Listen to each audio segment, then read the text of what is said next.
If you've been looking for a reliable, low-cost way to read engine codes and diagnose car issues, the ANCEL AD310 OBD II scanner is one tool that keeps showing up in top recommendations, and for good reason. I've done a deep dive into what this scanner offers, how it performs, and who it's really for. Let's break it all down and see if the AD310 is still worth it.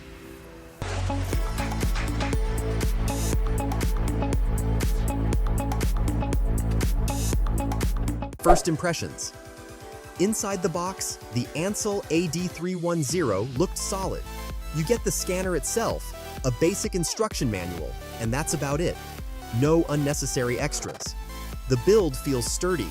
It's got a thick, 2.5-foot cable with flexible insulation that looks like it can handle a garage drop or two.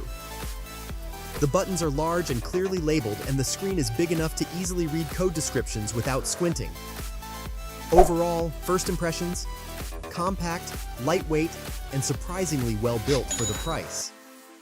Key features and specifications: reads and clears engine trouble codes, displays live sensor data and freeze frame data, I or M readiness check for emissions testing, no batteries needed, it powers from your car, supports all major OBD II protocols, including CAN, ISO 9141, KWP 2000, and J1850, works with most 1996 plus US, 2000 plus EU, and Asian vehicles, weighs just 12 ounces and easily fits in your glove box. Pros: fast code reading and clearing, simple, no app setup, works with a wide range of vehicles, under $50 and widely available. Cons: no support for ABS, SRS, or transmission codes, basic interface with a fixed cable, doesn't log data or connect to mobile apps. The ANCEL AD310 OBD II scanner continues to stand out as one of the best basic code readers for the money.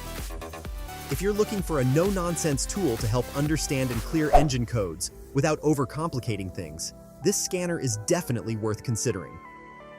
If you want to check the latest pricing or see real customer feedback, I have included a link in the description.